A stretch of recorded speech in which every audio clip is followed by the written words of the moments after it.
Sebelumnya, Assalamualaikum warahmatullahi wabarakatuh. Waalaikumsalam. Waalaikumsalam warahmatullahi wabarakatuh. Selamat pagi Pak. Sebelumnya mohon maaf mengganggu waktunya. Saya Vivi Andriani. Ini ada rekan saya Mbak Wiwin. Ini ada Mbak Regita. Nah, sesuai dengan janji waktu itu kan sesudah melakukan pengkajian kemarin, kita akan melakukan pendidikan kesehatan ya Pak sama Bapak.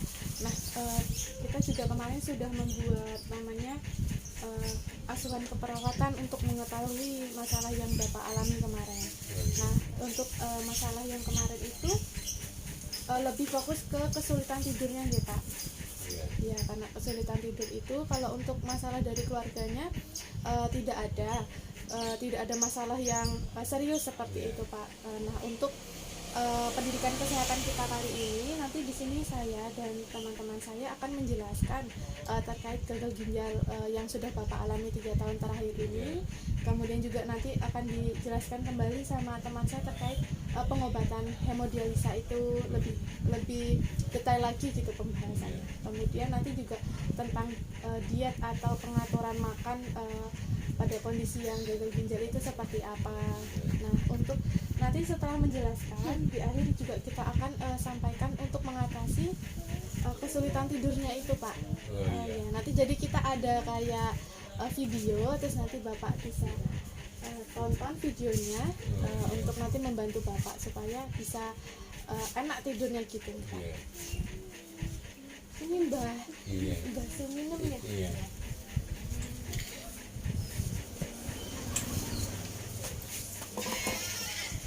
Itu tidak bisa duduk bawah itu. Kalau tanginya tukar, Enggak apa-apa Mbah. di situ ada tukar itu. Bangun nggak bisa Bangun tidak bisa. Sudah. Dari warung ya Mbah. dari main. Oh, dari main. Ini Mbak, kita mau ada pendidikan kesehatan dari Unjani. Kan? Ada pendidikan kesehatan untuk simbahnya Oh, iya. Satono. Tapi Mbak juga bisa dengerin ya Mbak supaya dapat tambahan informasi dari kita. Jadi kita mulai ya Pak ya. Jadi untuk gagal ginjal yang Bapak alami selama kurang lebih 3 tahun ini sebenarnya itu adalah penyakit yang mengakibatkan adanya kerusakan pada ginjalnya. Nah, di ginjal itu sebenarnya ada beberapa fungsi Pak. Jadi ada fungsi untuk menyaring, kemudian ada fungsi untuk penyerapan dari zat-zat yang dikeluarkan dalam tubuh, kemudian ada juga fungsi untuk pembuangan. Jadi sama halnya seperti ini Pak, kalau saya umpamakan itu kayak pabrik sepatu.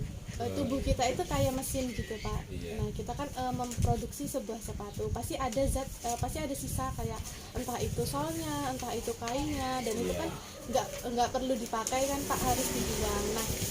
Nah, buangan itu kita samakan seperti kayak cairan yang ada di dalam tubuh kita yang harus dibuang. Tapi karena ada masalah di ginjalnya, maka cairan atau zat sisa tersebut tidak bisa terbuang dengan maksimal. Makanya harus membutuhkan yang namanya hemodialisa atau cuci darah tersebut. Nah, di sini juga ada tanda dan gejala yang mungkin Bapak alami dan juga mungkin tidak Bapak alami, karena tidak semua orang itu kan sama. Iya, tanda dan gejalanya. Nah, untuk biasanya itu pipisnya itu ada darahnya Pak. Kalau beberapa orang itu ada yang pipisnya itu ada darahnya, karena seharusnya darah itu kan nggak boleh dikeluarkan karena fungsi dari filtrasinya atau kayak sebutnya apa ya, sortirnya gitu Pak. Dari penyortirannya itu harusnya nggak dibuang nih darahnya, karena itunya rusak jadi ikut terbuang.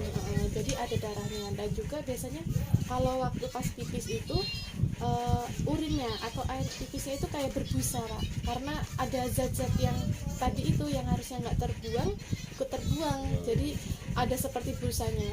Nah, kemudian juga bisa ada peningkatan buang air kecil, bisa juga malah sama sekali nggak buang air kecil. Kemudian juga biasanya yang sering Bapak alami nyeri di bagian pinggangnya. Terus juga pas buang air kecil biasanya sakit, nyeri gitu pas mau buang air kecil. Terus ada juga biasanya gatel. Ya gatal juga. Iya, gatel.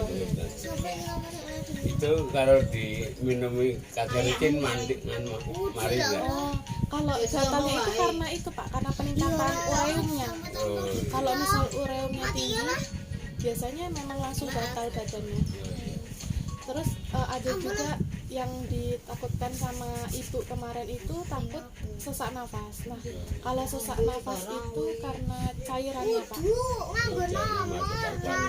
Cairan kalau ginjal itu kan harusnya dikeluarkan. iya. Karena dia sulit untuk mengeluarkan, cairannya tertahan, enggak bisa keluar, masuk ke dalam bagian tubuh yang berongga, salah satunya paru-paru. Paru-paru kan berongga, sama kayak kalau kita makan itu kayak balon. Kalau balon itu diisi air, otomatis untuk mengempis sama mengembang itu tidak maksimal. Nah, sama halnya seperti paru-paru juga, kalau terisi dengan air, pasti sulit untuk nafas sesak. Seperti itu. Nah, kemudian ada juga bengkak. Bapak pernah mengalami bengkak, Pak? Belum. Belum ya? Belum. Nah, kalau bengkak itu biasanya karena pertama mungkin cairannya yang tadi itu harusnya dikeluarkan dan dia udah masuk ke dalam rongga-rongga yang lain, karena sudah tidak ada yang cukup, dia makanya ke bagian tubuh yang lain. Biasanya kalau bengkaknya itu umumnya itu di kaki sama tangan, sama bagian pipi sini, Pak. Nah, Kalau kalau saya belum merasakan, cuma sini tak besar itu, tapi nggak begitu. tapi kalau udah dicuci darah hilang, bagian sininya hilang, Iya, Pak. Karena kan kalau cuci darah itu membuang yang tertahan itu dibuang. Tapi biasanya saya masih kecil, ini itu kecil. Kelihatannya kalau kecil itu nggak apa-apa gitu. Oh iya. Waktu itu saya dari Senin sampai Senin itu kok nggak naik kan, beratnya nggak naik. Tidak naik, Iya. alhamdulillah. Tapi kemarin 3 minggu ini naik 2 kilo. Oh, naik 2 kilo. Iya, naik 2 kilo. Senin ketemu Senin. Heeh. Itu kalau turunnya itu sampai 2 kilo itu so mumetnya rada banget gitu loh. Oh iya. Tapi Ini kalau biasa nggak mumet. tensinya kemarin masih 120 ya, Pak? 120, tapi kalau setengah 12 itu 180 toh, masa saya bungun ya. Kayaknya jauh ya, Pak ya. Iya. Heeh. Sama 100. Saya kok lu kok saya sini enggak terasa apa-apa kok 100. Apa keliru atau gimana saya gitu ya. Tapi malamnya juga mumet. Kalau itu siang itu enggak mumet. Tapi malam itu mumetnya banget ini.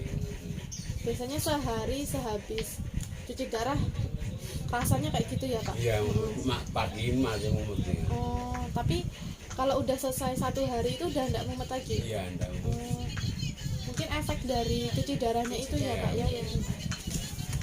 Tapi ada yang tidak mumet dengan paginya enggak mumet juga ada. Oh. Yang cuci darah 2 kali katanya itu loh. Oh iya. Saya kan cuma 1 Oh kali. iya, Pak.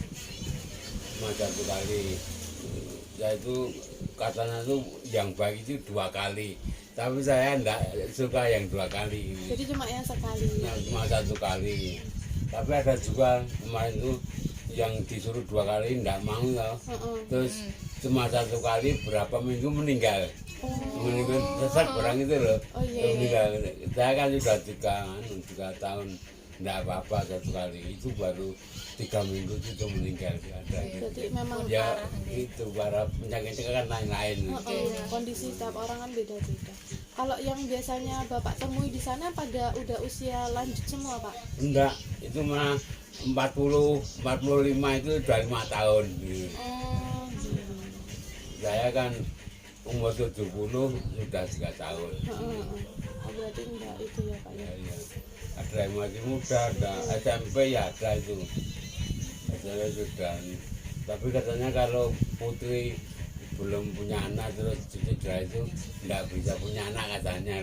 Oh, mungkin ada pengaruh juga Pengaruh, dari iya. hemodialisanya itu. Ya nanti kalau sudah 6 bulan pasti gugur.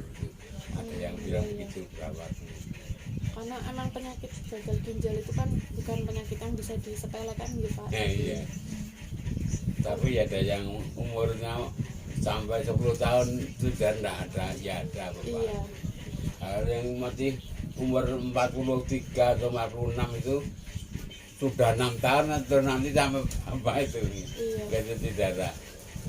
Sebenarnya kalau untuk penyebab dari gagal ginjal itu memang ada beberapa faktor sih Pak. Maksudnya ada beberapa faktor yang mendasari gitu. Tapi kalau untuk kan biasanya ada beberapa itu kayak yang udah lansia itu kena gagal ginjal itu karena dari kalau udah lansia kan udah ada terjadi perubahan fungsi tubuhnya ya Pak. Iya. Dan tadinya kan kalau yang muda masih seger, buger kayak gitu. Kalau udah tua kan pasti ada penurunan fungsinya. Kayak kalau misal di ginjal itu ada kayak susunan yang paling mendasar gitu lah Pak. Kalau kayak rumah itu kayak batanya gitu, kayak buat nyusun rumah itu supaya jadi rumah gitu. Nah, kalau untuk orang yang udah tua, nah di bagian itu disebutnya kan nefron. Bagian nefronnya itu rusak. Jadi makin lama rusak otomatis fungsi ginjal yang buat nyaring, buat nyerap lagi, buat buang itu dia Nggak juga normal, tidak normal lagi gitu. Jadi Tapi kalau nggak cuci darah itu bisa mati ya. kalau nggak cuci darah itu biasanya efek komplikasinya Pak yang bahaya. Oh, Yang tadi yang nafasnya itu kalau saya karena kalau udah penuh itu cairannya nggak bisa napas kan Pak, jadi susah gitu kan. Jantungnya juga nggak normal lagi, berat gitu kerjanya. Iya. Iya. Terus kalau dari hasil penelitian juga itu ada laki-laki itu lebih beresiko Pak kena gagal ginjal karena dari saluran pipisnya itu, dari perkemihannya itu beda dari perempuan. Kalau laki-laki itu lebih panjang gitu Pak. Jadi waktu pas kalau mau pipis itu kan nggak langsung keluar, ada prosesnya. Nah waktu pas mau keluar itu karena di saluran itu dia lebih panjang, jadi otomatis ngendeknya itu lebih lama. Nah sama kayak kalau kita ibaratkan itu kayak sampahnya lah, sampah tubuh gitu. Sampah tubuhnya itu ngendep di saluran itu lama, jadi otomatis bisa kena infeksi. Nah itu nanti timbul kalau udah rusak bagian satunya menjalar ke bagian yang lain kalau enggak langsung dikasih pengobatan yang tepat gitu. Terus juga pasti Bapak pernah dengar kayak kalau nggak konsumsi air putih bisa kena gagal ginjal, itu kan juga ada yang kayak gitu Pak. Karena kalau misalnya kan di dalam tubuh kita itu ada juga kandungan airnya. Nah kalau misalnya kandungan airnya itu kurang, nanti darah itu gampang ngentel Pak, nggak lancar peredaran darahnya. Nah itu nanti juga berpengaruh ke ginjalnya karena kan peredaran darah itu juga masuk ke ginjalnya toh. Nah kalau misalnya nggak lancar nanti bisa jadi penumpukan kalsium yang bikin nanti jadi batu ginjal itu Pak. Kan kalau misalnya penyebab salah satu gagal ginjal kan juga awalnya karena batunya itu ya Pak. Karena batunya yang nggak diatasi dengan baik gitu, numpuk. Saya nggak tahu dulu itu saya cuma sakitnya pertama itu batuk 2 bulan itu loh, nggak sembuh kalau meletakkan itu terus diperiksa katanya jantungnya bengkak gitu. Nah, terus 2 minggu saya itu minum pil yang bentuk jantung itu terus seperti melayang itu loh, nggak enak badannya. Itu saya terus meletakkan lagi diganti obatnya. Sudah 2 minggu itu tidak masalah. Yang masalah terus katanya karena ginjalnya katanya juga 9 koma gitu loh. Terus dijaga saya itu. Kok tapi ada yang katanya sampai 20 orang itu tingkatannya gimana ya? Kalau saya baru 9,5 gitu loh. Jadi kalau misalnya mungkin yang Bapak alami itu sebenarnya udah dari hasil dari gagal ginjal itu Pak. Jadi baru kerasanya itu pas udah kena di jantungnya. Karena udah menjalar, sebenarnya udah dirasa lama. Tapi sebelum itu pola buang air kecilnya gimana Pak? Enggak apa-apa saya. Masih lancar? Sampai sekarang masih saya. Masih lancar. Paling bisa 10 kali orang itu. Tapi waktu pas diperiksa presentase dari ginjal itu yang berfungsi cuma sedikit. Ya pokoknya ada rusak itu loh. Itu kan di USG anunya barang. Ginjalnya kan di USG. Di USG itu ginjalnya juga. Di kuning jupen bu kenapa Ibu mau lewat Bu? enggak, itu ibu aja minta keluar. Yo sasae Makasih ya Mbak, maaf ini lah minta keluar. Enggak apa-apa Bu. Suka main. Oh iya suka main keluar. Kalau di rumah itu enggak kerasan dia, Iya enggak kemarin. betah. Oh kemarin Itu aku udah kesini sama. turunin mainan banyak ya enggak mau.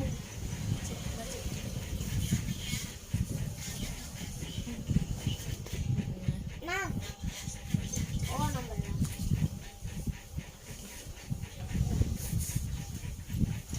Oh iya Pak, lanjut lagi kalau untuk sebelumnya Bapak punya hipertensi enggak ya Pak?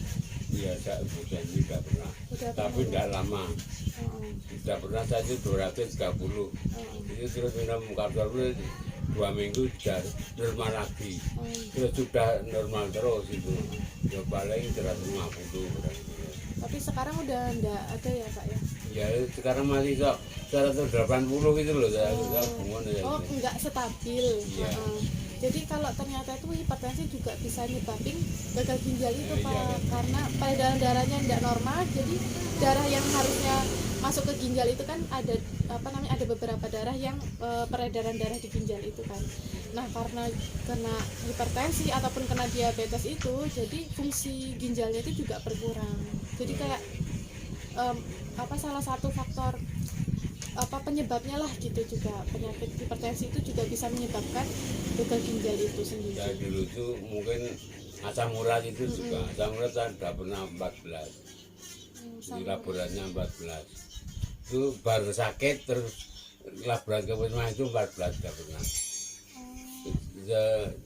Kalau sakit itu mungkin 15 mungkin bisa itu. Iya. Jadi Tahu. waktu pas udah tahu kalau itu gagal ginjal langsung dianjurkan untuk hemodialisa. Iya langsung ke Wirasaban dari pertama. Jadi ini juga rekan saya mau menjelaskan sedikit tentang hemodialisa. Bapak, di sini saya akan menjelaskan tentang hemodialisa ya Pak ya. Yaitu hemodialisa itu seperti cuci darah ya, Iya. yang biasa Bapak lakukan setiap minggu. Iya. Nah, hemodialisa ini tujuannya itu untuk meningkatkan kualitas hidup Bapak, harapan hidup Bapak gitu kan. Nah, hemodialisa atau cuci darah ini juga bertujuan untuk menggantikan fungsi ginjal Bapak yang Iya, rusak. iya, iya. Nah, untuk tujuan hemodialisa ini juga untuk membuang sisa-sisa metabolisme di dalam tubuh Bapak yang karena ginjal Bapak itu rusak itu. Iya.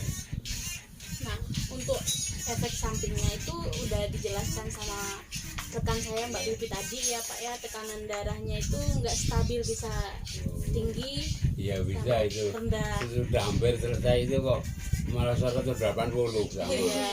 100 maka jam setengah 9 itu baru 120 Iya, kok bisa naik gitu loh. yaitu efek samping dari hemodialisa ya Pak. Nah, terus ada pusing juga, Pusing ya udah itu mal pasti itu. mual dan muntah biasanya. Itu sosok saya pertama itu tak muntah itu. Nah, sekarang enggak. Enggak ya. Nah, terus biasanya tuh terjadi kram. Ya, itu kalau angkatannya mesin itu terlalu tinggi atau 3 Iya. itu barang itu kram. Terus saya dijadi dokter itu gitu. Terus terjadi gatal juga Pak. Kata ya Iya. bukan itu. Terus suhu badan tinggi, Tinggi. demam. Iya. Nah, terus kadar oksigen di dalam darah juga menurun, Iya. atau yang kekurangan oksigen gitu Pak, sesak napas gitu yang sudah dijelaskan oleh rekan saya Mbak Vivi. Ya, ada itu sesak napas itu kalau pas dialisa tentu itu dikasih Oksigen. oksigen Oksigen, ya. ya. Kalau saya enggak pernah. Saya dikasih oksigen kalau semaput dulu loh. Semaput di UGD itu Iya, terus dikasih itu ngilir itu risi tak coplok itu. Tapi udah setengah 3 ada pulang ya. Iya. Itu yang udah saya jelaskan itu tadi efek samping hemodialisa atau cuci darah ya Pak ya. Nah, selanjutnya dijelaskan oleh rekan saya tentang diet. Ya, jadi Bapak tadi kan udah dijelaskan terkait gagal ginjal apa, terus kemudian hemodialisa seperti apa, efek sampingnya seperti apa. Nah, saya sini saya menjelaskan terkait nutrisi gitu ya Pak, diet yang Bapak harus jalani ketika melakukan hemodialisa. Makan apa yang Iya, boleh, iya apa betul sekali Pak. Jadi ada makanan yang boleh dikonsumsi sama yang boleh dikonsumsi sama yang tidak. Seperti itu. Juga ada minuman yang boleh dikonsumsi sama tidak boleh dikonsumsi. Nah, satu persatu ya Pak, saya akan menjelaskan. Nah, makanan yang tentunya bisa dikonsumsi yaitu ada protein, terus ada lemak. Lemaknya ini lemak yang tak jenuh atau lemak baik, bukan lemak jahat ya Pak. Nah, kemudian juga ada buah-buahan. Nah, untuk protein tadi yang bagus untuk kondisi Bapak saat ini adalah protein yang memiliki nilai biologis yang tinggi ya Pak. umpamanya apa? Nah, iya Pak. Umpama seperti telur, susu, kemudian daging, kerang, seperti itu boleh dikonsumsi ya Pak. Nah, untuk Bapak saat ini kan menjalani hemodialisa. Ya, biasanya proteinnya seringnya dari tumbuhan seperti tempe sama tahu. Itu sangat bagus sekali untuk pasien hemodialisa seperti itu. Nah, mengapa tubuh kita harus perlu protein ya Pak? Karena ketika mengalami gagal ginjal kan harus menjalani hemodialisa. Nah, ketika menjalani hemodialisa itu protein kan lama hilang ya Pak dari tubuh, makanya harus ada asupan tambahan yaitu dari tumbuhan ataupun hewan. Itu tadi yang sudah saya sebutkan, ada ikan, terus tahu, tempe, telur, susu kalau ada. Kalau susu kok katanya harus neprisal gitu ya? Gimana Pak? Kalau susu harus susu neprisol. Neprisol. Iya. Ya, biasanya ada ketentuan khusus sih Pak, Kandungan di dalamnya mengandung apa, seperti yang tidak boleh dikonsumsi sama yang boleh dikonsumsi. Mungkin kalau dokter menganjurkan yang susu neprisol, mungkin Bapak lebih mengonsumsi yang itu saja seperti itu. Nah, Kalau susu yang lain apa enggak boleh ya? Kan enggak apa-apa ya.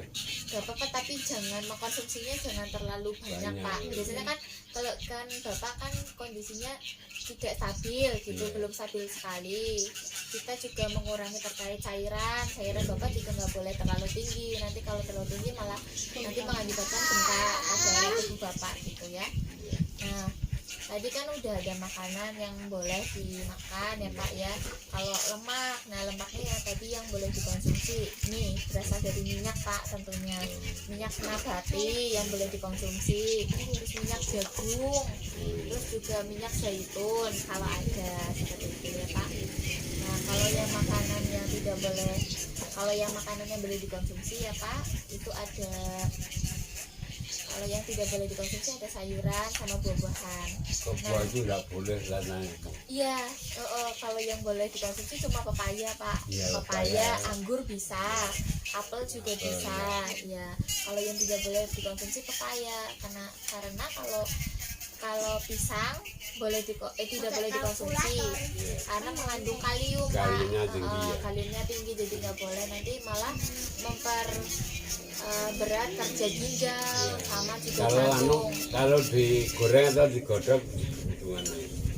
Kalau di pisang Iya, kalau pisang goreng itu saya sudah pernah makan 3 ya enggak apa-apa ya. enggak apa-apa, tapi kalau lemaknya kan itu bukan dari zaitun gitu ya Pak. Iya. Mungkin lebih dikurangi Pak, soalnya kan itu masih minyaknya minyak kelapa, jadi Iya. takutnya nanti ada efeknya seperti itu. Saya makan, tapi kalau yang makan tidak digoreng itu saya enggak pernah. Iya. Tapi kalau digodok, digoreng itu saya makan. Oke. Boleh makan tapi sedikit saja, nggak boleh pisang Konsumsi itu jumlah banyak terusan gitu sehari Itu loh pas buka itu kan pada pisang yang kecil-kecil itu saya makan juga, tidak apa-apa. Tapi itu hanya 1 kali, enggak mesti saya makan itu juga. Kalau senang ya makan, kalau enggak ya enggak. Ya, itu beberapa buah yang bisa dikonsumsi ya Pak. Kalau sayuran yang tidak boleh, sayuran tidak boleh itu kayak bayam, kangkung. Saya juga enggak senang. Bayam, kangkung. Kalau senang itu empeng itu senang tapi enggak boleh itu Boleh, kan. boleh ya. Tapi ada yang bilang enggak apa-apa itu makan kemping. Kalau sebelum cuci darah itu makan apa enggak apa-apa. Nanti terus keluar katanya. Iya. Ada yang kayak gitu, tergantung kondisi dari orangnya sih Pak. Iya. Terus juga ada timun suri, itu juga nggak boleh. Oh, cuma suri itu. Mengandung kalium juga. Iya. Saya itu Ini kok mana tuh? saya Oh, nggak minum ada, gitu. kalau timun biasa, Jakarta. Iya. timun biasa itu Timun biasa bisa dikonsumsi tapi tidak boleh terlalu banyak. saya satu kali itu saya parut, saya minum anunya airnya. Airnya. Iya. Di jus. Ya, Iya. di jus. Diparut diperes terus nanti. diperes ya. Heeh. Itu kan untuk katanya untuk menurunkan tensi gitu. Iya. Saged niku seledri niku seledri juga bisa Pak di Apa dipang sama itu. timun di Timun. blender atau Iya. bagaimana diminum juga bisa itu menurunkan lagi. Nah, Tapi yang segar itu timun diparut itu enggak ditambahi air. Itu lebih enak nih daripada ditambahi air. Iya. Manis ya. nah kalau jenis tadi kan ada yang mengandung kalium, ada pisang ya Pak, pisang, terus ada tomat Tomat. juga iya. Nah jadi kan ada beberapa. Nah kemudian kalau sayuran yang boleh dikonsumsi Iya. itu seperti kubis, Oh, seperti itu kubis. wortel itu boleh. Tapi kubis itu saya enggak pernah. Saya itu untungnya sudah habis itu enggak doyan mau. Oke. Ya itu beberapa ya Pak. Jadi untuk buah ya anggur boleh, apel boleh, Oh, iya. boleh dikonsumsi. Nah untuk minum, minum yang boleh sama yang tidak boleh ya Pak. Untuk Iya. minum yang boleh itu minum kurang dari 1000 ml per hari. Jadi cukup 3 gelas Pak. 3 gelas. Kalau orang normal kan biasanya 8 gelas Iya. ya per hari. 3 gelas biasa kecil itu. Kecil ya, jadi jangan terlalu banyak karena terlalu banyak nanti akan mempengaruhi juga kan Bapak dalam proses hemodialisa ya. Jadi takutnya nanti malah kerja ginjalnya malah berat seperti itu. Jadi dikurangi lah. Kalau yang itu minum yang umpama hitam sama susu yang coklat barang itu pengaruh enggak sama ginjalnya. Nah ini saya jelaskan nanti. Iya. Nih ada beberapa minuman nih Pak ya yang nggak boleh dikonsumsi sama sekali untuk Bapak. Ini ada kopi sama teh. Saya kok belum. Nah, Saya kopi kata sama mesti saya. Teh itu yang mending ngombe. Ya, kopi sama teh untuk saat ini dikurangi, Oh, ya iya. dikurangi karena kalau lebih dari segelas terus sebotol sekaleng itu malah nanti ya sama kerja ginjal susah Pak seperti itu. Nah kalau mengkonsumsi kopi sama teh terus, apalagi nanti minum yang bersoda, minuman bersoda tahu Pak, yang kayak Bersoda. Fanta Iya. kayak gitu terus Saya enggak pernah. Sprite Enggak itu. pernah itu saya. Nah itu juga akan mengakibatkan asam urat seperti itu Pak. Terlalu berlebihan gitu. Setiap hari minum itu terus. Saya itu kalau teh saya minum. Kalau kopi enggak pernah saya. Ya, Karena saya takut kalau tehnya naik gitu loh. naik ya. Kalau teh itu saya mesti minum. Oke. Kalau minuman yang boleh ya tentunya air putih Pak. Air putih yang boleh. Tapi katanya kalau harus yang manis gimana? Soalnya kalau enggak manis itu baru itu darah itu ngedrop terus kok semaput. Saya udah pernah itu ngumpet buang itu mau semaput itu saya bilang ngumpet terus dikasih apa sonsai gula itu setengah jam sembuh. Sembuh ya Iya. langsung ya. Karena katanya itu gulanya tinggal 70 atau berapa gitu. Iya. Kan larut dibuang itu tadi. Dilarut nggih. Pusing nggih Pak nggih. Mumet sekali. Lebih senang kalau langsung semaput. Mumet sekali itu. Sudah pernah itu 1 kali. Nggih nggih. Kalau itu cuci darah itu kok bisa membuang sampai 5 kilo itu gimana? Ya biasanya kan difiltrasi, mana ya penyaringan ya Pak ya. Ya, Jadi darah saya dibuang 2 kali. seperti itu. Itu beratnya naik 2 kilo. Terus diangkat 2 kilo tapi turunnya itu 5 kali. Itu sudah 2 kali saya. Oh. Nah, langsung semaput saya. Sudah selesai itu saya timbang di duduk itu semaput. yang 5 kilo. Nggih. Terus saya tanya dokter, oh itu bisa saja, ini baru 1 kali, itu enggak apa-apa. Ini itu langsung aja 5 kali lagi, 5 kilo lagi loh, semaput lagi itu. Dan saya wah gimana ini? Nggih. Nggih. Kok kilonya cuma 2 kilo, apa naiknya cuma 2 kilo kok naik turunnya itu 5 kilo itu loh. Marahnya semaput, tidak cuma mumet, langsung semaput. Nggak terasa tahu-tahu itu.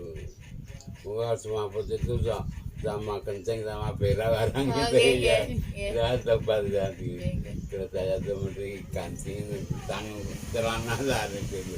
Tapi itu baru belum lama. Kalau sekarang sudah enggak pernah. Nggih.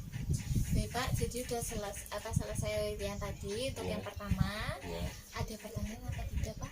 Ada itu dulu itu saya disuruh anak saya itu minum teh merah teh suruh merah itu saya minum disuruh 3 kali 1 hari, ya 2 kali.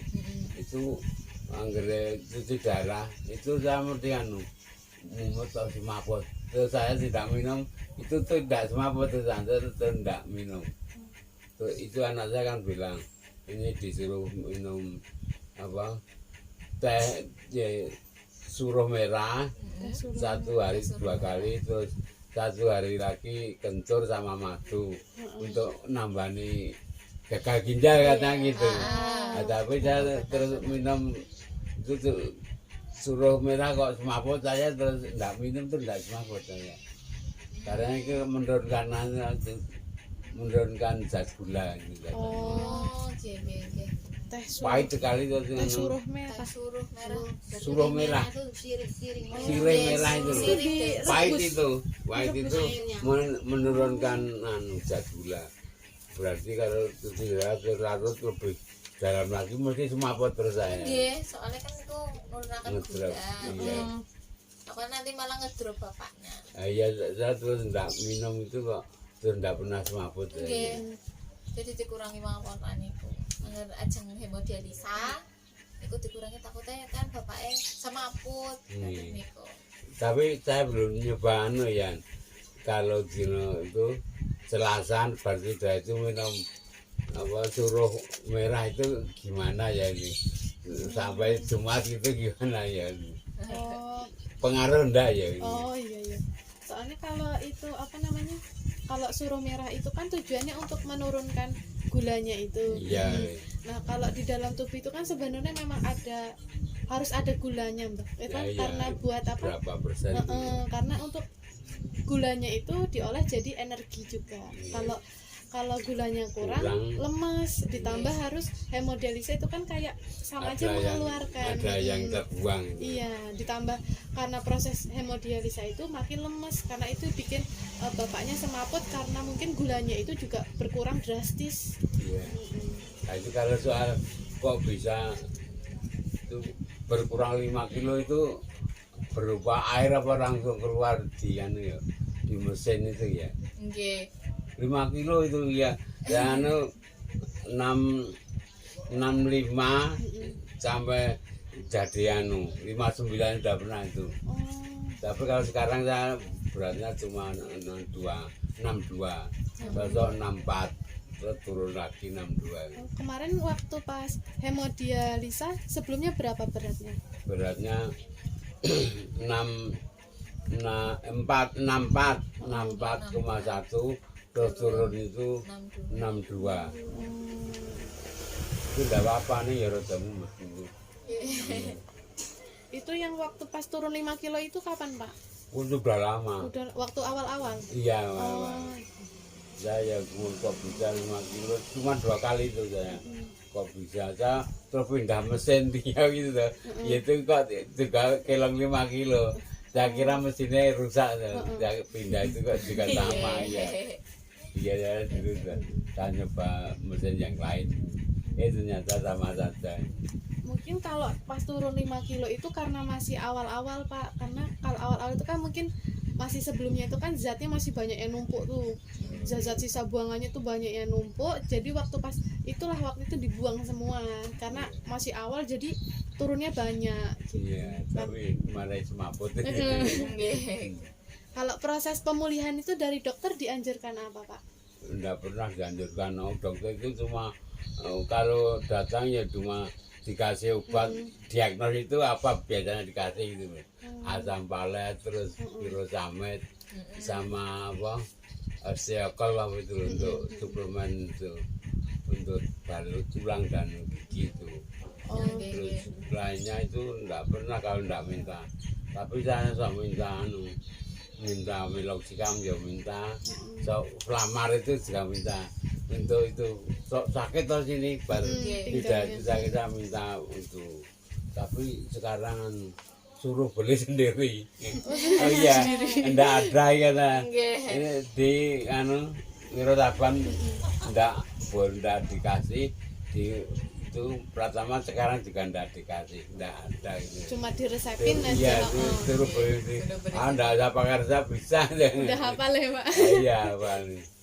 Saya dari itu baru itu darah itu kan saya enggak bisa jalan 2 minggu, cuma merangkak berang itu. Terus saya merasakan di dokter biasanya itu, dokter dalam itu dikasih meloxicam itu loh. Cuma minum 5 kali itu sudah bisa jalan. Ada kira itu kalau sudah itu tidak boleh minum obat itu kok sebenarnya masih gitu. Kalau tahunya begitu kan saya tidak usah mereka beli aja bisa. Iya. Kalau dari rumah sakit itu cuma dikasih 1 bulan itu 7. Begitu kalau kurang saya beli lagi gitu. Beli sendiri. Tapi kalau habis hemodialisa itu biasanya sulit tidur nggak, Pak? Enggak biasa. Kalau saya itu kalau tidur itu umpama jam 11 itu jam 2 ngiler. Terus enggak bisa tidur sampai jam 2:30 itu nanti tidur lagi. Jam 4 bangun itu bisa. Tapi tidur siangnya rutin? Iya, tidurnya itu kerap tidur saya kalau siang. Lama, Pak, tidurnya? Iya, lama itu. Nah, enggak kerja, saya kan enggak kerja sekarang. Kalau kerja sini sakit semua. Kalau itu saya sudah pernah makan itu loh, makan pelem mana lagi kan manis. Habis separuh kok sini sakit ah. Langsung sakit. Punggung juga sakit 3 jam itu. Terus saya enggak berani makan banyak, paling seiris 2 iris gitu. Nyicip gitu. Iya. Itu kok separuh itu sini tuh sakit sampai 3 jam ada itu. Tapi enggak sampai seharian sakitnya enggak. Kalau itu minum es teh itu sini itu babang dari atas ini itu sakit, tapi itu di pelamar itu sembuh juga. Langsung sembuh di pelamar itu. Dioleh di pelamar itu sembuh. Kalau itu saya minum teh tapi enggak kerap juga saya. Dikurangi ya, Pak, minum tehnya. Enggak kerap gitu loh. Paling seminggu pican atau enggak mesti. Jadi kalau sebenarnya kalau untuk usia Bapak itu kalau misal memang tidurnya enggak normal lagi, itu sebenarnya hal yang normal, Pak, bukan hal yang kayak itu tuh kayak ada penyakit atau enggak. Itu sebenarnya enggak seperti itu memang kayak adaptasi dari pertumbuhan orang yang mau ke lansia, mau ke lanjut lansia. Dulu itu saya sebelum sakit itu gak ginjal itu saya enggak bisa tidur ya. Iya, saya enggak bisa tidur sampai jam 4 itu baru bisa tidur. Semua orang itu sudah tidur semua. Saya mukul-mukul merasa sakit waktu bahasa itu kayak itu. Udah pernah begitu kerap ya. Lah niku mboten saged tilem nggih. Itu karena niku Pak ontan penurunan saking niku hormon di tubuh kita tuh ada hormonnya namanya hormon melatonin sama serotonin. Nah, serotonin itu biasanya bekerja di malam hari. Nah, di malam hari Bapak kan tadi bisanya bangun jam 2 terus nggak bisa tidur tuh ya. itu karena biasanya pengaruh usia, yaitu usia bapak kan udah derajat lansia nggih pun 71 tahun nggih. Dan itu biasanya bangunnya lebih awal, kemudian tidurnya biasanya lebih awal ya, jam tidurnya biasanya lebih awal seperti itu. Nah itu karena pengaruh hormon melatonin sama serotonin tadi. Nah nanti akan mempengaruhi gangguan irama sirkadian. Irama sirkadian itu ada di otak pak. Itu tugasnya mengatur kinerja tidur bapak. Nah kalau itu kan udah berpengaruh ya karena usianya udah 71 tahun. Nah ini ada terkait faktor nih, ada kualitas tidur biar yang mempengaruhi apa sih gitu ya kualitas tidurnya. Karena biasanya pengaruh nih pak, pengaruh lingkungan. Bapak nggak bisa tidur gara-gara lingkungan, mungkin suara bising, kemudian anak kecil, kemudian juga suhu ruangan itu bisa, kemudian kenyamanan tempat tidur itu bisa mempengaruhi bapak tidak bisa tidur. Nah juga ada itu pengaruh pikiran, mungkin bapak terlalu memikirkan penyakit bapak seperti itu ya, jadi kepikiran terus, cemas gitu, itu mempengaruhi. Kalau saya itu nggak pernah cemas kok, terpakainya mati nggak apa-apa sudah. Ya, bapak, jadi bapak udah bisa mengolah pikiran gitu ya. Udah bisa mengolah pikiran. Kalau gitu loh mbak, itu satu cedera itu katanya itu yang baik itu 2 kali, saya kan cuma 1 kali. Oke. Dokter itu ada yang bilang yang baik itu 2 kali. Saya bilang yang baik itu 2 minggu sekali, saya bilang itu, dia cuma ketawa ini. Itu yang bagus 2 kali itu 1 kali ya ini. Atau menurut kebutuhan ya saya ini. Menurut kebutuhannya bapak, jadi kalau sarannya dokter 2 kali, ya bapak pengennya 1 kali, nggih monggo, soalnya itu kan keputusannya dari bapak. Banyak dokter nggak bisa memaksa, biasanya kayak gitu. Ya itu ada yang disuruh 2 kali, terus cuma 1 kali 3 minggu meninggal, itu ya itu keadaannya kan mungkin sudah parah ya. Kalau saya kan enggak begitu parah palingnya.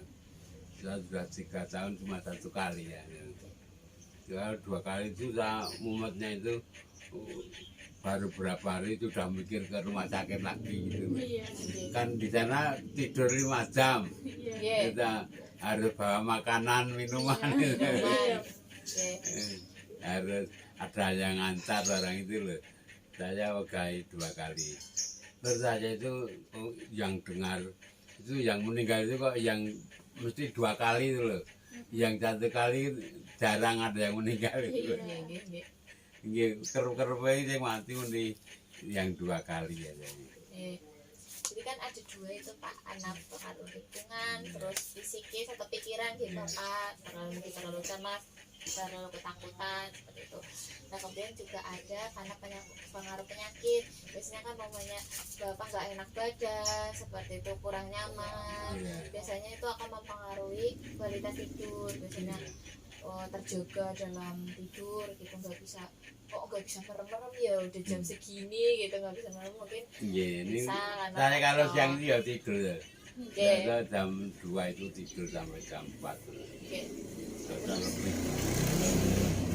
Kan karena gaya hidup bapak, mungkin bapak sekarang nggak pernah minum kopi nggih? Nggak pernah ya. Alhamdulillah, mboten usah nggih pak kalau kopi niku. Nah kalau pamannya seseorang nih minum kopi gitu nggih pak ya, kalau minum kopi terlalu banyak kan juga bisa mempengaruhi tidur, karena nanti nggak bisa tidur karena kan ada kandungan nih di dalam kopi yang nama kafein nggih, jadi nggak bisa tidur, terjaga tidurnya seperti itu. Nah juga kalau olahraga bagus pak, olahraganya jalan semua.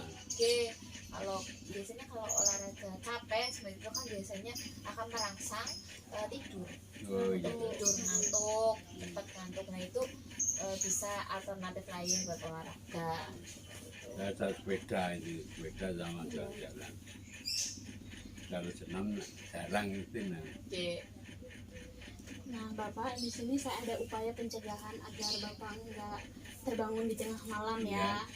Yang itu Bapak bisa mengurangi di malam hari itu, Bapak bisa mengurangi minum, apalagi minum yang seperti kopi gitu ya Pak ya. Nah terus sebelum Bapak tidur, Bapak bisa membersihkan diri seperti mencuci kaki atau mencuci tangan gitu Pak. Nah, terus untuk ruangannya, suhu ruangan seperti di kamar atau tempat Bapak tidur itu harus hangat, tidak terlalu panas, juga tidak terlalu dingin, supaya tidak mengganggu kenyamanan tidur Bapak ya. Nah, upaya yang dilakukan untuk meningkatkan kualitas tidur Bapak itu dengan cara, Bapak kan sering tidur siang ya, Iya, sudah. itu lama nggak Pak? So lama juga. Nah itu juga mengakibatkan malamnya Bapak nggak bisa tidur. Iya. Jadi Bapak menjadwalkan tidur siangnya itu jangan terlalu lama ya. Nah untuk terus melatih untuk merilekskan diri, Iya. seperti pikiran yang nggak harusnya dipikirin jadi dipikirin gitu loh Pak. Itu bisa mengganggu untuk kualitas tidur Kalau saya Bapak. enggak itu anu ya. Dari berat pikirannya enggak saya enggak. Iya. Alhamdulillah. Nah, Bapak bisa juga relaksasi, tarik napas dalam Oh, agar iya. Iya. Nah, terus Bapak bisa melatih rutinitas sebelum tidur seperti nafas panjang atau membaca buku, Pak. Oh iya. Membaca buku atau berendam di air hangat. Oh iya. Nah, dari tidur yang tidak efektif itu atau tidak teratur itu bisa berdampak Pak pada fisiologis atau fisikis Bapak atau psikologi Bapak. Nah, dampak fisiologis itu seperti penurunan aktivitas sehari-hari, seperti Bapak sering merasa lelah, lemah, lalu saraf otot Bapak itu menurun atau buruk. Terus daya tahan tubuh Bapak menurun juga, dan ketidakstabilan tanda-tanda vital seperti suhu Bapak, tekanan darah Bapak, gitu Pak. Nah untuk dampak psikologinya atau fisikisnya itu Bapak akan mengalami sering cemas, depresi, susah konsentrasi, dan coping tidak efektif seperti Bapak sulit memecahkan suatu masalah. Nah,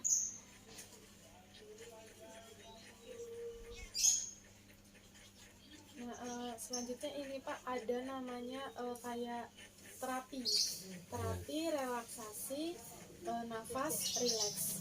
Mbahnya kalau mau ikutan nggak apa-apa Mbah, biar Relaksasi Kita kayak udah tidur gitu. biar bisa tidurnya nggak, kalau misal gini, misal malam-malam Bapak terus kebangun, Bapak bisa ngelakuin ini Pak, jadi nanti ini tuh kayak merangsang buat ngantuk. Buat ngantuk. Jadi kalau misal diterapin ini itu diharapkan kayak dari kualitas tidurnya itu kan karena sulit tidur, jadi kalau misalnya bisa ngantuk terus bisa tidur, jadi kualitas tidurnya kan lebih bagus gitu. Nah kalau untuk napas relax, namanya itu napas relax 478, ini tuh kayak salah satu dari yoga. Oh iya. Dari yoga, dia itu pengaturan pernafasan. Nah disebut 478 itu karena empatnya itu untuk tarik nafas, jadi kayak tarik nafas melalui hidung kemudian dirasakan masuk ke dalam paru-paru. Nah yang tujuhnya itu Pak itu kayak untuk tahan nafasnya, tahan nafas. Nah untuk 8-nya itu menghembuskan tapi melalui mulut. Nah membentuk kata wah tapi dibisikkan kayak gitu ya gitu, tapi sambil dihembuskan nafasnya yang ditahan tadi kayak gitu. Nah itu dilakukan sampai benar-benar itu rileks. Nah ini ternyata bagus Pak untuk menjaga keseimbangan tubuh.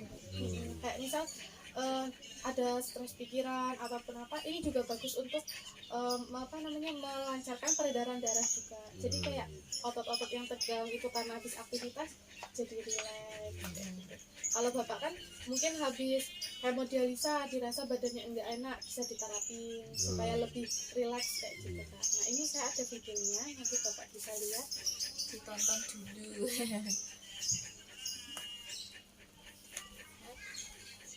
agak miring ke sini.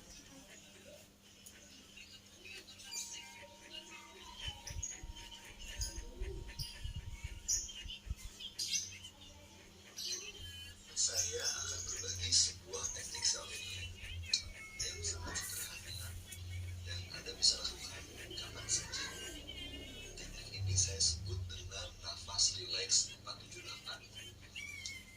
Yang saya maksud dengan nafas relax 478 adalah sebuah rangkaian teknik pernafasan yang memang manfaat utamanya adalah untuk menciptakan rasa rileks, untuk relaksasi. Dan kita akan bernafas dengan pola 478. Artinya, selama 4 hitungan Anda menghirup nafas dari hidung. Selama 7 hitungan Anda akan berhenti bernafas atau menahan nafas. Dan selama 8 hitungan Anda akan menghembuskan nafas dari mulut.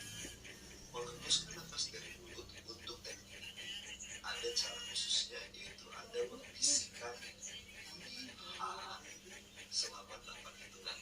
Contoh bunyi H yang dibisikkan adalah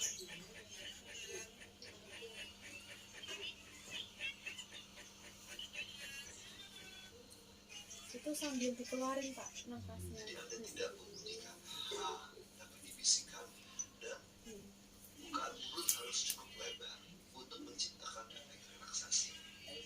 Jadi nanti hitungannya seperti ini: in 2, 3, 4, stop 2, 3, 4, 5, 6, 7, out 2, 3, 4, 5, 6, 7, 8. Sekarang saya mungkin sekitar 5 atau 6 putaran. Anda boleh berlatih bersama saya menggunakan hitungan yang Anda bisa lihat di video. Dan kemudian setelah itu saya akan berikan beberapa tips agar berlatihnya lebih akurat. Mari kita coba. Jadi duduknya juga harus rileks Pak. Anda boleh lakukan latihan ini dalam posisi duduk biasa, duduk bersila, atau dalam posisi berbaring. Tapi sebaiknya Anda lakukan dengan keadaan mata terpejam untuk menghindari efek kurang nyaman akibat terjadi pertukaran oksigen di kepala. Bila Anda menggunakan kacamata, boleh saja kacamata tersebut Anda letakkan dulu sementara agar muka Anda juga bisa terlihat. Bila Anda duduk, letakkan kedua tangan Anda di pangkuan, boleh membuka ke bawah.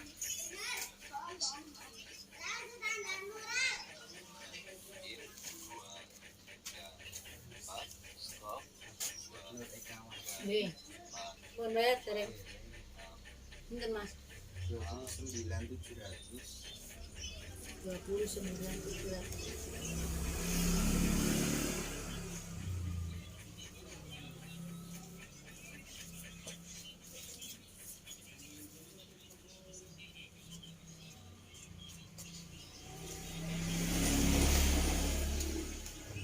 Mas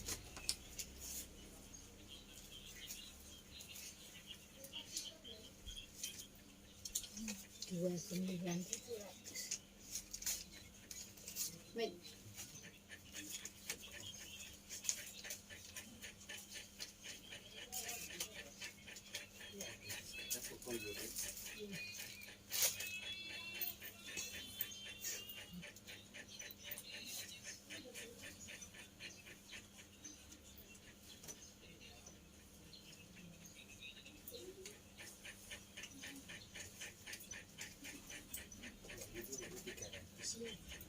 Yun.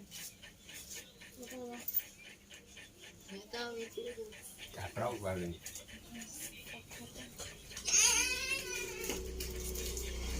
Murah itu kantong.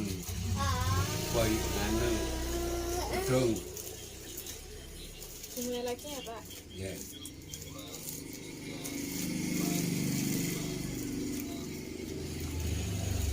Paling kudung. Stop.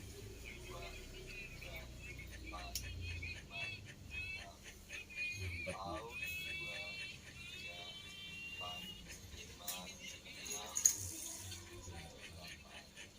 In 2, 3, 4.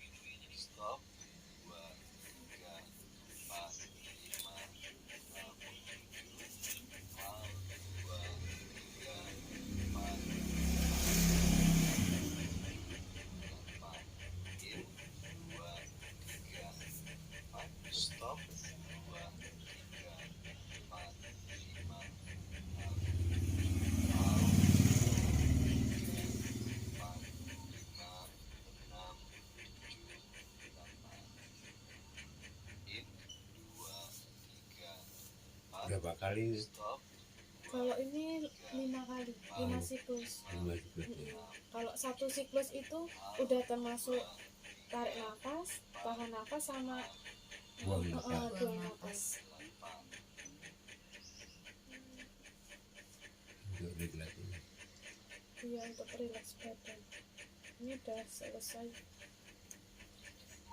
Bila Anda sudah mengulang nafas ini selama beberapa siklus, jangan langsung membuka mata.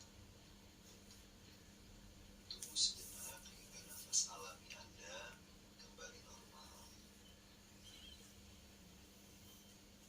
Rasakan seluruh tubuh Anda.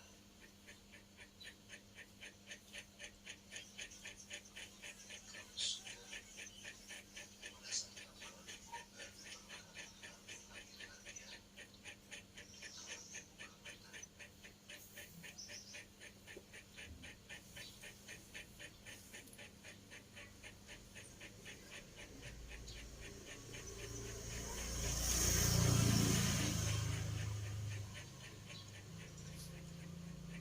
Jadi, saya akan berikan beberapa tips untuk latihan ini.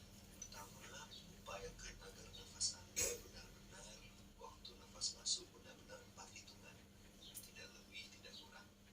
Waktu berhenti benar-benar 7 hitungan, dan waktu menghembuskan nafas benar-benar habis di hitungan ke-8. Dengan cara ini,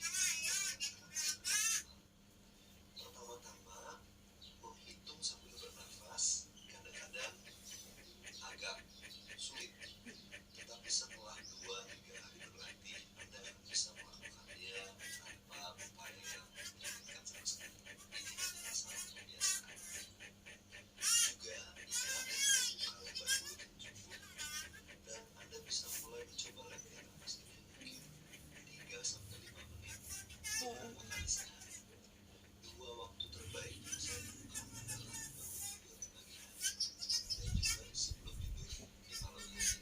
Ini akan membantu kita untuk menyiapkan fase istirahat malam yang lebih berkualitas dan juga menyiapkan sistem saraf kita untuk terbangun dengan lembut, tidak kaget, dan menghadapi hari ini dengan lebih tenang. Tapi Anda boleh gunakan nafas ini kapan saja, antara 3 sampai 5 menit sebelum berlatih.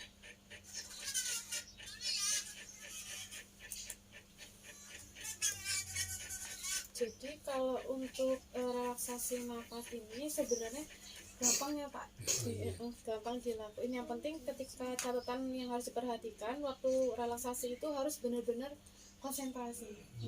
Karena kan itu mengatur nafas, terus juga bagus sekali kalau waktu pas tadi kan harus memejamkan mata, itu supaya lebih terfokus.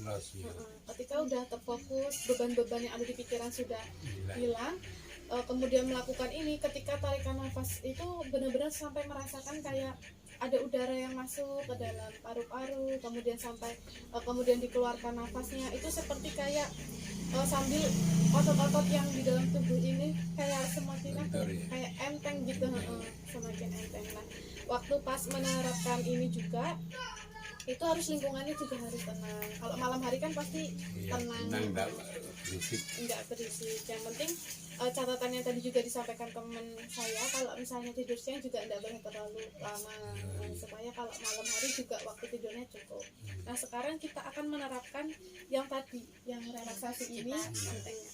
Kalau Bapak kalau duduk bersila sakit enggak? Ya bisa. Bisa. Kalau duduk santainya terserah Bapak aja mau kayak gimana duduknya. Kemudian kalau misalnya tangannya mau di samping sini pun enggak apa-apa Pak. Bapak bisa lakuin sekarang Pak? Ya bisa. Ya, dipraktekkan. Ya. Nah, Posisinya rileks. Kemudian kalau mau memejamkan mata lebih bagus memejamkan mata. Kemudian sambil nanti teman-teman saya juga bantu untuk mempraktekkan. Jadi kita praktekkan sama-sama. Silakan untuk memejamkan mata. Pejamkan mata. Kemudian Besok. Bawa besok. Bawa besok. Saya aku udah ada sih. Ampun kamu kan Apa sih? anjar udah buaya. Oh ya. ambil peso. Tuh pinjam peso itu. Besok nanti. Pinjam ibu. Kita lanjut ya Pak. Kemudian setelah memejamkan Pinjam mata, ibu. kemudian juga pikirannya difokuskan. Kemudian Apa kan juga peso buri nak? Lis. Ambil peso buri. Iya, katanya. Aduh. Ini lama sini sakit ya saya sekarang. Oke, oke. kalau posisi nyaman Bapak aja nggak apa-apa Pak. Kalau mau diselonjorin nggak apa-apa. Mau nyender nggak apa-apa Pak. Jadi saya sakit kok. Kalau kena cubin itu. Oke, oke. Posisi nyamannya kayak tadi juga nggak apa-apa kalau Bapak nyamannya seperti tadi. Yang penting posisi rileks aja buat Bapaknya yang nyaman gitu. Kemudian kalau sudah memejamkan mata, kemudian buang pikiran yang enggak. Lis. Buang hal-hal yang Ambil mengganggu belakang. pikiran Bapak. Yang sekiranya Ambil peso belakang. selama ini kayak jadi beban pikiran tadi ora iso, Bapak itu nggak dong. ada terlalu banyak kan kalau untuk beban pikiran. Mungkin kayak misal cemas kayak misal sehabis hemodialisa ataupun Harus pakai merasakan peso. ketika malam-malam tiba-tiba terjaga terus mau mulai tidur lagi kok sulit sekali untuk merem supaya dapat fokus tidurnya, itu nanti benar-benar harus rileks. Yang pertama itu badan itu memang harus rileks. Kalau Bapak pas mau berbaring tidur nggak masalah karena ini kan juga kegiatannya nggak mengganggu Bapak karena nggak membutuhkan Las pikiran, las anu komplit. betul nggak membutuhkan biaya. Itu 4 tadi apa? 4 Kalau itu Tarik nafas. 4 tarik nafas. 7, 8. Nah kalau 4 Terus itu tahan 7 lah. 7 Detik. 7. Nggih. Terus keluarkan 8. 8 itu. kalau sekarang kita pakaikan untuk yang tarik nafas itu nanti akan bantu saya bantu itu. Nah, tarik nafas selama 4 detik. 1 2 3 Ambil peso. 4, lalu tahan 7 detik. Potong 2 kayak 3 4 5 6 7 lalu buang melalui mulut membentuk atau tadi itu kue. 2 Serah sampai 4 5 6 7 8. Jadi waktu pas mengeluarkan itu melalui mulut Pak. Dikeluarkan kayak gitu. Coba perhatikan Kak dulu. Oke. Tarik Bisa nafas, dilihat ya Pak. Biar saya dulu. tarik nafas 1 2 3 4, tahan 7 detik. 1 2 3 4 5 6 7, lalu hembuskan melalui mulut selama 8 detik. 1 2 3 4 5 6 7 8. Seperti itu. Gitu. Jadi kalau untuk relaksasi napas rileks ini itu pada waktu pas membuang itu memang membuka mulut. Iya. Karena dia Los. karena dia mengeluarkan udaranya itu melalui mulut. Nah, seperti itu. Nah, kalau untuk kegiatan tadi itu bisa diulangi Iya. 3 sampai 4 menit. Nah, sebelum membuka mata, kalau misalkan posisinya tadi memejamkan mata, Iya. Pak. Kalau sebelum membuka mata itu nanti harus atur lagi nafasnya supaya normal. Kalau nafasnya sudah normal, baru nanti boleh membuka mata. Dirasakan aliran darah di seluruh tubuhnya supaya lebih rileks. Nah, kalau sudah rileks, sudah membuka mata, kemudian untuk kegiatan ini sendiri sebenarnya itu paling baik itu dilakukan pagi hari. Itu pakai. Pagi hari ataupun malam hari sebelum tidur, ataupun ketika memang sulit tidur boleh diterapkan supaya ada rangsangan untuk mengantuk. Boleh Bapak praktekkan? Iya. Coba kita praktekkan sama-sama. Sambil saya hitung, relax dulu, kemudian badannya sudah relax, tarik nafas selama 4 detik. 1 2 3 4, lalu tahan selama 7 detik. 2 3 4 5 6 7, lalu hembuskan melalui mulut selama 8 detik. 1 2 3 4 5 6 7 8. Nah, seperti itu. Bisa ya Pak ya? Bisa. Bisa. Nanti kalau itu bisa diterapkan sendiri ya Pak ya? Iya. Enak di badan ya. Iya, Iya. jadi enteng. Nah, dari yang untuk yang relaksasi ini ada yang Bapak mau tanyakan? Tidak bisa. Sudah bisa ya Pak ya? Jangan lupa untuk kalau kegiatan relaksasi tadi itu hitungannya 4 untuk tahan nafas, 7 4 untuk tarik nafas, Oke. 7 ngambat tahan nafasnya selama 7 7. detik atau 7 hitungan biar gampangnya gitu. Iya. Kemudian menghembuskan, dibuang nafasnya selama 8 8. ya. Bisa ya Pak ya, 4, Iya. 7, 8. Tidak ada pertanyaan Pak untuk yang relaksasinya? Enggak, ya. Kalau yang gagal ginjal masih ada yang ditanyakan?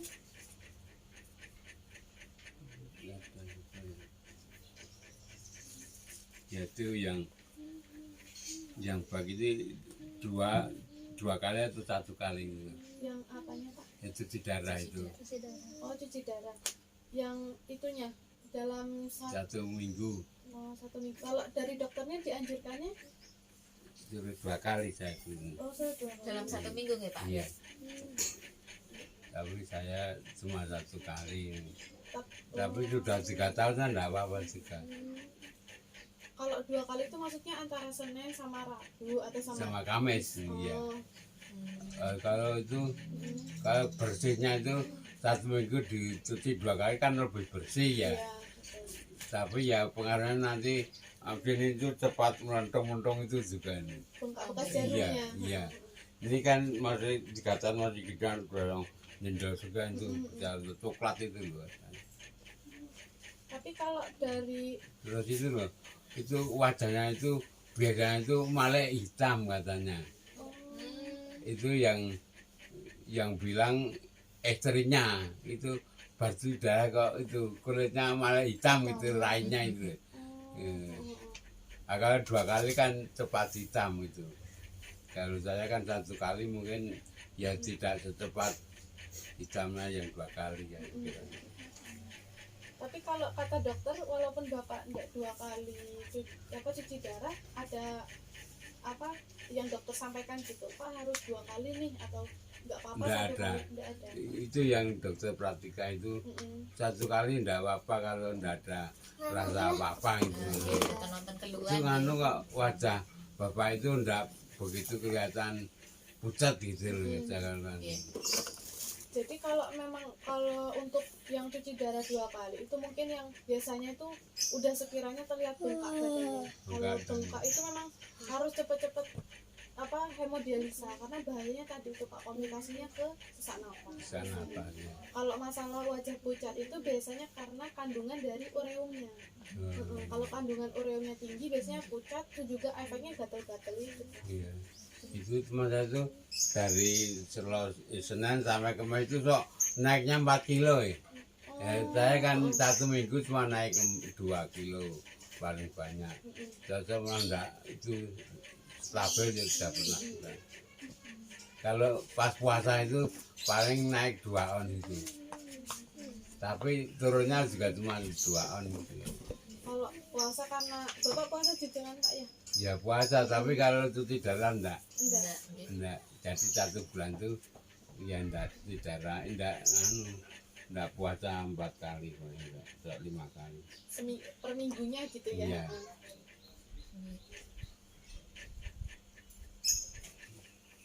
Ini Pak ada leaflet dari kami kalau nanti Bapak ada yang udah tadi kan kita udah sampaikan sebenarnya kalau untuk mau diingat lagi ini Iya, ada. iya, iya. Ini Iya, ada beberapa leaflet sama buat ibunya Terima kasih. buat tambahan pengetahuan Pengetahuan, ya, info. informasinya tambah Iya. banyak. Kalau yang udah kita sampaikan tadi itu memang berdasarkan referensi yang udah terpercaya gitu Pak. Jadi Oh, nggak iya. asal kita sampaikan saja juga karena supaya bisa membantu bapaknya. Iya, Karena terima tujuan kita juga supaya membantu meringankan masalah kesehatannya bapak kasih. dan Iya, keluarga lebih baik juga. ya. Kalau tidak ada yang dipertanyakan untuk kegiatan kita pada hari ini saya dan teman-teman juga cukupkan dan Iya. juga bapak responnya sudah baik sekali Iya. mengikuti instruksi dari Bisa dituker apa? kami dan juga bisa mengikuti kegiatan yang sudah Nek kita rasa nggih peso, lakukan. Mbak. Semoga bisa diterapkan bisa bermanfaat untuk bapak karena kalau bisa bermanfaat untuk bapak juga jadi kebaikan untuk Nang nggih kita. peso, Iya. kok iso ketemu Iya, iso. Baik, kalau begitu kita cukupkan kegiatan Bisa hari okeh ini ngono untuk lho. selama beberapa hari kemarin dan hari ini saya terima kasih juga sama teman-teman karena Boleh. sudah diterima dengan baik di Iya. sini. Kalau gitu kita pamit dulu nih Pak. Iya, iya. Oh, bon suwe ayo. Waalaikumsalam. Sing iso. Monggo, monggo, monggo,